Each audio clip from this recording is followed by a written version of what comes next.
Natural hair colour కోసం చూస్తున్నారా? అయితే Anoos henna and black expert వాడండి. నమస్తే రమగారు. నమస్తే జయ. రమగారు, ఈ రోజుల్లో పిల్లల్ని చూసుకుంటే చిన్న వయసుల్లోనే ఉద్యోగాలు సంపాదించేసుకుంటున్నారు. క్యాంపస్లు అనేవి వచ్చేసినాయి. చదువుతూ ఉండగానే క్యాంపస్లో సెలెక్ట్ అయిపోవటం, జాబ్స్లోకి వెళ్ళిపోతున్నారు. జాబ్ రాగానే సహజంగా ఏం ఆలోచిస్తాం పేరెంట్స్గా? పిల్లలకి పెళ్ళిళ్ళు, ఆడపిల్లైనా మగపిల్లడైనా. చదువుకున్నన్ని రోజులు పొద్దున్నుంచి రాత్రి దాకా చదువుతోనే సరిపోతూ ఉంటుంది. స్కూలు, కాలేజీ, హోమ్ ట్యూషన్సో సపరేట్ సబ్జెక్ట్స్ కోసం ట్యూషన్సో ఇట్లా. ఇది అయిపోయిన వెంటనే ఉద్యోగం, పెళ్ళి, అన్నీ బాగున్నాయి. చక్కటి సంపాదన కూడా ఉంటుంది. కానీ పని పాటల విషయంలోనే చాలా ఇబ్బందులు పడిపోతున్నారండి. నిజంగా అసలు ఆడపిల్లలకు కానీ మగపిల్లలకు కానీ ఒక్క పని, కనీసం స్టవ్ వెలిగించి ఒక దోశ వేసుకోవటము, అంత అన్నం వండుకోవటం, అంత కూర వండుకోవటం కూడా రాని పరిస్థితుల్లో ఉంటున్నారు. ఇక్కడే మన ఇంటికి దగ్గరలోనే ఉంటే సంతోషం. అది ఎక్కడైనా వేరే ప్రాంతాలకు వెళ్ళి చదువుకోవాల్సి వచ్చినా, జాబ్ చేయాల్సి వచ్చినా, లేకపోతే పెళ్ళి, ఇప్పుడు నేను అన్నట్టుగా పెళ్లి చేసుకుని వెళ్ళాల్సి వచ్చినా వాళ్ళిద్దరే ఉన్నారనుకోండి, ప్రత్యక్ష నరకం కదా రమ్మగారు. చాలా. ఏమీ తెలీదు, ఏం చేయాలో తెలీదు. అదే ఓకే, ఎంత యూట్యూబ్ అనుకోవచ్చు, ఇప్పుడు యూట్యూబ్ వచ్చేసింది కదా, అంతా చూసి చేసేసుకోవచ్చు అని. ప్రాక్టికల్గా మనం ఇంట్లో చేసుకునేది యూట్యూబ్ చూసి ఒకేసారి ఇలా చూసి అలా చేసేదానికి చాలా డిఫరెన్స్ ఉండదు? ఖచ్చితంగా ఉంటుంది. అది అంటే మనం నేర్పించలేకపోతున్నామా, లేకపోతే అంత టైం ఉండట్లేదా, వాళ్ళే కేటాయించలేకపోతున్నారు, లేకపోతే ఇప్పుడే ఎందుకులే పెళ్ళైనాక ఎట్లానో తప్పదు కదా అనే ఒక ఆలోచనతో వదిలేస్తున్నారా? నాకు అర్థం కాదు. మగపిల్లల విషయంకి వచ్చేసరికి మగపిల్లలకి అస్సలు రాని పిల్లలు కూడా చాలా మంది ఉన్నారు రమ్మగారు. అవును, ముద్దుగా పెంచుతారు జయ.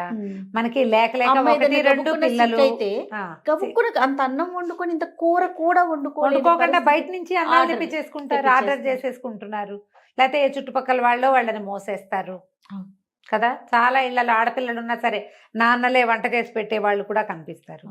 ఏంటంటే మనకి 1, 2, 2 పిల్లలు ఉండటము. ఇప్పుడు లేటెస్ట్ పెళ్లి చేసే పిల్లలంటే వాళ్ళ పేరెంట్స్ కూడా 2 ఉద్యోగస్తులై ఉండటము. ఏదైనా వంట మనుషుల్ని పెట్టుకోవటము, లేదా కూరలు తెప్పించుకోవటము, కూరలు బయట కర్రీ పాయింట్ల నుంచి వచ్చేయటము. ఇప్పుడు వంట ఒకటే కాదు జయ, రోజువారీ వ్యవహారం పొద్దున్నుంచి సాయంత్రం దాకా, రాత్రి పడుకునేదాకా మనకి అవసరమైన అన్ని విషయాలు ఎవరైనా ఎక్కడి నుంచైనా ఏదైనా ఏర్పాట్లు జరిగిపోతూ ఉంటే మనకి వాటి మీద డిపెండ్ అయిపోయి ఉంటాం. మనం ఇండిపెండెంట్గా అవ్వం. కానీ ఈ తరం పిల్లలు కొంత మీరు అన్నట్లుగా కొంత మారారు రమ్మగారు. ఎందుకంటే మా పింకి యూఎస్కి వెళ్ళింది కదా, అసలు వెళ్ళే వరకు కూడా ఇంట్లో ప్రతిదీ కూడా చేతికి అందించడం, నోటికి అందించటమేనండి. ఇప్పుడు వెళ్తే కుక్క పిల్లలు అనకూడదు కానీ ఎన్ని డిషెస్ అనుకుంటున్నారు రమ్మగారు. ఆ ఫొటోస్ చూస్తుంటే షాక్ అవుతున్నాం మేమైతే. ఏమిటి ఇవన్నీ వండేస్తాం, ఎలా చేస్తున్నావు అంటే మొత్తం మన వీడియోస్ అని చెప్తుంది. యూట్యూబ్ లో ఇప్పుడు ఒంటరిగా ఉంటే కొన్నాళ్ళు ఉద్యోగం కోసం శుభ్రంగా చేసుకునే పిల్లలు కూడా కనిపిస్తున్నారు. కానీ ఇబ్బంది కదా, ఇబ్బంది. ఫస్ట్ లో కాస్తంత ఇబ్బంది పడద్దు, దాన్ని ఎంజాయ్ చేసి చేయగలిగితే సంతోషం. అదే ఇది పి సత్యవతి గారిని, రైటర్ పి సత్యవతి గారు, పెద్దవారు జయ, 8 years ఉంటాయి. వారి కథలు భలే బాగుంటాయి. అందులో ఒక కథ రాశారు, ఒక రాజా ఒక రాణి అని. దీనికి ఒక కథ కూడా ఉంది, భలే బాగుంది, ఇంట్రెస్టింగ్గా. అమ్మాయిని వాళ్ళ అమ్మ అది ఎప్పుడే ఇంజనీరింగ్ అయింది, కాలేజీలో అది ఆఫీస్లో చేరింది, క్యాంపస్ సెలెక్షన్ ఎంతో బాగుంది. అది ఫ్రెండ్స్తో మాట్లాడుకుంటుంటే పని పిల్ల వస్తుంది, జ్యూస్ ఇస్తుంది, జ్యూస్ తాగాక జ్యూస్ గ్లాస్ పట్టుకెళ్తుంది. వంటింట్లో వంట చేస్తుంది. పెళ్లి చూపులు అరేంజ్ చేసాం, నువ్వు రా, నీకు దీని దగ్గరికి, బీరువా దగ్గరికి ఏం బట్టలు వేసుకోవాలో చెప్తానంటుంది వాళ్ళమ్మ. ఈ ఫోన్లో కబుర్లు చెప్పుకుంటూనే వాళ్ళ అమ్మ దేవతోటి వెళ్ళి రేపు పెళ్లి వాళ్ళు వస్తే వేసుకోవాల్సిన డ్రెస్సు, దానికి మ్యాచింగ్ నగలు, కావాలంటే ఇంకో డ్రెస్సు కుట్టిద్దాం, అన్నీ వాళ్ళ అమ్మే అరేంజ్ చేసింది. పెళ్లి చూపులు, పెళ్ళైపోయిన తర్వాత ఏమిటి ఇప్పుడు ఎవరైనా వస్తే ఏం బట్టలు వేసుకోవాలో అమ్మే చెప్పాలి. దాని మీదకి నగేం పెట్టుకోవాలో, చెవులకి ఏం పెట్టుకోవాలో, ఎలాంటి వేసుకోవాలో, చెప్పులు ఏం వేసుకోవాలో అమ్మే. వంటింట్లో వంట మనిషి ఉంది, పై పిల్లకి చిన్నపిల్ల ఉంది, పై పనులకి అన్నీ అది అందిస్తుంది. ఇది బొమ్మలాగా తయారైతే చాలు, దాని ఇస్త్రీ బట్టలు రెడీగా ఉంటాయి, దాని ఫుడ్ ప్లేట్లో రెడీగా ఉంటుంది, లంచ్ బాక్స్ రెడీగా ఉంటుంది, వాటర్ బాటిల్ రెడీగా ఉంటుంది, హ్యాండ్ బ్యాగ్లో కూడా వాళ్ళ అమ్మ ఎప్పటికప్పుడు డబ్బులు ఉన్నాయా అని చెక్ చేసి డబ్బులు పెడుతుంది. పెళ్ళయింది. పెళ్ళైతే ఓ రోజు రాత్రి అల్లుడు ఫోన్ చేశాడు అర్జెంటుగా, ఏంటండి మీ అమ్మాయి ఒక మాట విందు, ఎంతసేపు ఆన్లైన్లోనే ఉంటుంది, ఫోన్లోనే ఉంటుంది, ఒక పని రాదు, ఎంతసేపు ఏడుస్తుంది, ఇండియా వెళ్ళిపోతానంటుంది, ఇదేమన్నా బెజవాడ బందరా ఊరికే పంపించేసేయటానికి, అర్థం చేసుకోదు అని పెద్ద పెద్ద కేకలు పెట్టాడు. ఒక్క పని రాదు, ఏ పని చేయదు, ఎప్పుడు ఆన్లైన్లోనే ఉంటుంది అన్నాడు. కూతురుకి ఇచ్చాడు. ఇప్పుడు కూతురు ఏమైనా చెప్తే అల్లుడు వింటే బాగోదు కదా. ఎక్కడికి బోళ్ళంత ఖర్చు పెట్టాం పెళ్ళికి, కట్నం వద్దని బాగానే బోళ్ళంత ఖర్చు పెట్టిచ్చారు. కట్నాలు వద్దంటారు కదా, కట్నం వద్దు గ్రాండ్గా చేయండి అంటారు. ఇవాళ రేపు నేను ఇది అనుకుంటాను, ఓ 10 లక్షలు ఇవ్వండి అంటే 10 ఇచ్చి మిగిలినవన్నిటికీ కట్ చేయొచ్చు. ఇప్పుడు ఈ కట్ చేయకపోతే 10 కాస్త 30 అవుతోంది. అంతేగా, 30 అవుతుంది. అన్ని గ్రాండ్గానే. కట్నం లేదుగా, కట్నం లేదుగా, కట్నం లేదు, ఇదే పాట. కట్నం లేదు, కట్నం లేదు. కట్నం ఇచ్చిన రోజునే హాయిగా ఉందనుకుంటారు కొంతమంది. ఫ్రెండ్స్ ఉన్నారు ఈ మధ్య పెళ్లిలే, ఆడపిల్లలు పెళ్లిళ్ళు చేసిన వాళ్ళు. కట్నం ఇచ్చిన రోజునే హాయిగా ఉంది, మేము ఇంతే చేయగలమండి అని చెప్పేవాళ్ళం. ఇప్పుడు వెళ్ళలేవు ఖర్చులకి. ఈ కూతురుతోటి మాట్లాడి కూతుర్ని, ఏమే ఎందుకమ్మా కాస్త పని చేయొచ్చు కదే, ఆ పాత్ర నేర్చుకుంటే. ఏం నేర్చుకోనమ్మా నేనేం నేర్చుకోను? ఏనాడైనా నన్ను ఏమైనా చేయనిచ్చారా? ఆఖరికి నా కాఫీ గ్లాస్ కూడా పని పిల్లే పట్టుకెళ్ళలేదు కదా. నాతో మీరు అడ్జస్ట్ అయ్యారు, ఇప్పుడు నేను ఎట్లా అడ్జస్ట్ అవ్వను ఇతనితోటి? ఎంతసేపు నన్ను పని మనిషిని అనుకుంటాడు, వాళ్ళ అమ్మలాగా చేయట్లేదంటాడు, కౌంటర్ శుభ్రంగా లేదంటాడు, బాత్రూములు కడగమంటాడు. నేను ఎప్పుడైనా చేశాను, ఇప్పుడు నన్ను అవన్నీ చేయమంటున్నాడు. నా వల్ల కాదు, బయటికి వెళ్ళడానికి వీలు లేదు, ఉద్యోగం లేదు, 6 నెలలు డిపెండెంట్ వీసా మీద ఉంటారు. శుభ్రంగా అక్కడే ఉంటే నేను ఇదయ్యేవాదని, టీమ్ లీడర్ అయిపోయేదాన్ని. ఉద్యోగం లేదు, డ్రైవింగ్ లైసెన్స్ లేదు, పబ్లిక్ ట్రాన్స్పోర్ట్ లేదు, జైల్లాగా ఉంది నాకు ఇల్లు. పని పని పని పని అంటాడు. ఎంతసేపు ఫ్రెండ్స్ని పిలుస్తాడు భోజనానికి, వాళ్ళంతకి వెళ్ళి తిన్నాం కదా మనము వండాలంటాడు. నా వల్ల అవన్నీ కావట్లేదని లబో దిబోమని పెళ్ళాడు. ఆవిడకి గుర్తొచ్చింది, తను ఉద్యోగం చేసే రోజున కూతురు పుడితే వాళ్ళ అమ్మ, ఇంత చంటి పిల్లతో నువ్వేం చేస్తావు, నీ దారి నువ్వు జాబుకు పో, పిల్లని నేను పెంచుతాలే అని చంటి పిల్లని 6 నెలలు ఉండి ఆ పిల్లని తీసుకుపోయింది వాళ్ళమ్మ. 10 ఏళ్ళు ఆవిడ పెంచింది. తర్వాత 13 ఏళ్ళు ఈవిడ దగ్గర ఉంది. అమ్మకు ఫోన్ చేసి, నువ్వే చేసావు, దానికి ఒక్క పని రాదు అని పోటాడు. వాళ్ళమ్మని, అవునే నాకు ఉద్యోగం సద్యోగం లేదు, చదువుకోలేదు, నువ్వు చదువుకున్నావు, ఉద్యోగం చేస్తున్నావు, నిన్ను ఉద్యోగం చేసుకొని ఇవ్వాలని నీ వెసులుబాటు కోసం నీ పిల్లని నేను పెంచాను. 10 ఏళ్ళు చిన్నపిల్ల నా దగ్గర ఉన్నప్పుడు నీ దగ్గరకు వచ్చాక పెద్దదైంది. నువ్వు అలాగే మెయింటైన్ చేసావు. ఇంట్లో వంట మనిషి ఉంది, పై పనులకి పని పిల్ల ఉంది, కొన్ని మిగిలిన పై పనులన్నీ నువ్వు సర్దావు. పిల్లకి నచ్చ చెప్పుకోమంటే ఈవిడ పోయి వియ్యపురాలకి ఫోన్ చేసింది. వియ్యపురాలతో మాట్లాడితే, వియ్యపురాలు, ఏరా ఏమిట్రా, కాస్త ఆలోచించు, కొంచెం హెల్ప్ చేయండి. ఏం హెల్ప్ చేయాలమ్మా, ఇవన్నీ చేయలేకే కదా నేను పెళ్లి చేసుకుందంటాడు కొడుకు.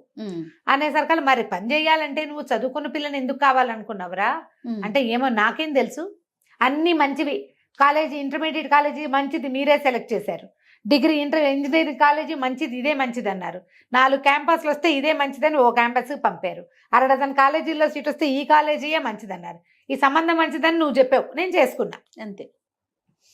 నాకు కావాల్సినవన్నీ మీరు అవన్నీ సరిగ్గా చేసినప్పుడు ఇది కూడా సరిగ్గా చేసి ఉండాలిగా మీరు అనేసాడు. ఈ పిల్ల ఏడ్చుకుంటూ వాళ్ళ ఫ్రెండ్కి ఎవరికో ఫోన్ చేసింది. నేనేం చేయను, నాకు అర్థం కావట్లేదు, ఇది ఒక జైల్లాగా ఉంది, ఎంతసేపు పని అంటాడు, హెల్ప్ చేయమంటే ఇవన్నీ చేయకుండా ఉండడానికే నేను పెళ్లి చేసుకున్నానని చెప్తున్నాడు, సిగ్గు లేకుండా. పెళ్లి చేసుకుంటే పెళ్ళాన్ని చేసేస్తుందని మొన్న కీర్తి చెప్తోంది కదా, వాళ్ళ చుట్టాల అబ్బాయి ఇండియన్ అమ్మాయిని పెళ్లి చేసుకుంటే వాళ్ళైతే అన్ని పిలవగానే అన్ని చేసి పెడతారు. అమెరికన్ అమ్మాయిని చేసుకుంటే అదేం పని చేయదు, ఇండియా నుంచి తెచ్చుకుంటాను. ఇండియా నుంచి ఆడవాళ్ళు ఏంటంటే, మా అమ్మ చేసినట్టే ఎందుకు చేయమంటాడు, మా అమ్మ వర్కింగ్, ఆవిడన్నీ చేసేది, నువ్వెందుకు చేయమని అడుగుతారు. అవునవును, ఇక్కడ కౌన్సిలింగ్ దొరుకుతాయి, థెరపీలు దొరుకుతాయి, వాటికి వెళ్ళండి, మీ ఇద్దరు కూర్చుని మాట్లాడుకుని కొంచెం సార్ట్ అవుట్ చేసుకోండి అని ఫ్రెండ్ సలహా చెప్పింది. మన ఇళ్లలో ఇలాగే ఉంటుంది. ఈ పిల్ల చెప్పింది, మా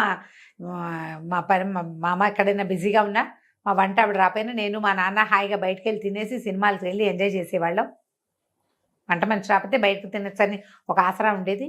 ఇప్పుడు ఇక్కడ ఏంటి, అన్ని మనుషులు నేనే, అంతేగా, వంట మనిషి, పని మనిషి, ఇంకో మనిషి, క్లీనింగ్ మనిషి. కొంతకాలం గడిచింది, వీళ్ళు ఎలాగో అడ్జస్ట్ అయ్యారు. వీళ్ళకో పిల్ల పుట్టింది. వసుంధర్ గారు కూతురు దగ్గరికి తల్లి వచ్చి పురుడు పోసింది, పిల్లని నేను తీసుకెళ్తాను అని చెప్పింది. చెప్పేసరికి ఇంకో యువరాణిని తయారు చేయండి అన్నాడు అల్లుడు. వాళ్ళ అల్లుడు తండ్రి ఏమో, పంపించరా, వాళ్ళే కాదు మేము కూడా ఉన్నాం కదా, మేము పంచుకుంటానులే, ఆవిడ ఒకదాని మీద పడేయకుండా పిల్లని 4 రోజులట్టు తిప్పి కొంచెం పెద్దదయ్యాక మీకు ఇస్తాము అంటే, ఈ అమ్మాయి ఏం చెప్పిందంటే, వద్దమ్మా, నువ్వు అడ్జస్ట్మెంట్ నేర్చుకోమన్నావు, నేను నేర్చుకున్నా, ఇప్పుడు కూడా ఈ అడ్జస్ట్మెంట్ నేనే చేసుకుంటా, మాతో పాటే ఉంటే అడ్జస్ట్ అవటం మా పిల్లకి అలవాటు అవుతుంది, మీ దగ్గర ఉంటే అవ్వదు, నేను నా పిల్లని నీకు ఇవ్వనని చెప్పేసి. ఈ కొత్త డైలాగులకి తల్లి ఆశ్చర్యపోయింది. ఎందుకంటే జీవితంలో ఒక్కసారి కనుక మనం ముందుకెళ్తే మనకి తెలుస్తుంది. ఎస్, పెద్దవాళ్ళు ఏం చేస్తామంటే మనము పిల్లలకి చక్కగా ఉండటం, మేనర్స్ గీనర్స్ నేర్పిస్తాం కదా. నీట్గా డ్రెస్ చేసుకోవడం, బాగా కూర్చోవడం, కాళ్ళ దగ్గర పెట్టుకో, ఇలాంటివి చెప్తాం కదా. అవునండి. లైన్గా పని చేయటము, అడ్జస్ట్మెంట్ ఉండటము, లొంగి ఉండటము మనం ప్రాక్టీస్ చెయ్యం, ఇవ్వం మనం. వివాహం అనగానే లొంగి ఉండటం, ఆడ మగ ఇద్దరు కూడా ఎక్కడో చోట దిగటం, ఆగటం, తగ్గటం, లొంగి పని చేయటం, ఈ ప్రాక్టీస్ కావాల్సిందే. ఓకే. దీనికి మొదట నో చెప్పటం నేర్చుకోండి. ఇది వరకు చెప్పాం మనం ఈ మాట. పిల్లలకి నో చెప్పాలి. వాళ్ళ చేతుల్లోంచి గ్లాసులు ప్లేట్లు తీసుకునే పనులు చేయబోకండి. తిన్న ప్లేటు ఎక్కడ పెట్టాలో అక్కడ పెట్టి తీరాలి. ఆ అమ్మాయి ఐఏఎస్ చదువుతున్నా సరే, ఎంబీబీఎస్లు ఐఏఎస్లైనా దీనికి ఇది కాదు. ఎవరైనా సరే ఎక్కడ కూర్చొని తినాలో అక్కడ తినాలి. ఆ తిన్న తర్వాత ఆ ప్లేట్ని ఏం చేయాలో అది చేసి తీరాలి. మీరు అలా చేస్తే కనుక మీ పిల్లలు చాలా హాయిగా ఉంటారు. సత్యవతి గారు ఆ కథ చదివాక నేను వారికి ఫోన్ చేసి మరీ ఈ కథ చెప్తానండి అని అడిగాను. చిన్న కథే, 4-5 పేజీలది. ఎంత 2 పెద్ద పెద్ద జీవితాల గాథలు అవి. అంతే కదా. ఎంతమంది ఇట్లా సఫర్ అవుతారో జయ. అవునండి. పెళ్ళాం వచ్చి మా అమ్మలాగా అన్నీ చూస్తుంది. ఎలా చూస్తుంది? నీతో పాటే ఎల్కేజీ నుంచి అన్ని పోటీ పరీక్షలు రాసిన పిల్ల మీ అమ్మ ఎలా అయిపోతుందో చెప్పు. ఎట్లా అయిపోతుంది? అన్ని పోటీ పరీక్షలు, అన్ని చోట్ల కాంపిటీషను, అన్ని ఉద్యోగాలకి వెంపర్లాట, ఇవన్నీ నీతో సమానంగా చేసిన పిల్ల మీ అమ్మలాగా ఇల్లు గడగటము, వాకిళ్ళు గడగటము, వాకిట్లో ముగ్గేయటము, పువ్వులు కట్టటము. పువ్వులు కట్టడం రాదు మా కోడలకని ఒక ఆవిడ వెటకారంగా చెప్పారు. అదో పెద్ద బ్రహ్మ విద్య. రాకపోతే పోనీ. వరకు నేర్చుకునేవాళ్ళం చిన్నప్పుడు. ఎండాకాలం పువ్వులు కట్టడం నేర్చుకోవటం, ముగ్గులు వేయటం నేర్చుకోవటం, మెహందీ పెట్టడం, అవన్నీ నేర్చుకునేవాళ్ళం. ఇప్పుడు అసలు ఏవి పిల్లలకి? వాళ్ళకి ఇంట్రెస్ట్ ఉంటే నేర్చుకుంటారు, లేకపోతే లేదు. అవి వాటికంటే చాలా అవసరం ఏంటంటే రోజువారీ ఇల్లు నడిపే చతురత కావాలి కదా. కావాలిగా. అవునండి. అవి నేర్పించండి, ఆడకి మగకి కూడాను. డెఫినెట్. ఆలోచించండి ఇలాగా. రైట్ రామ్ గారు. నమస్తే. నమస్తే జయ.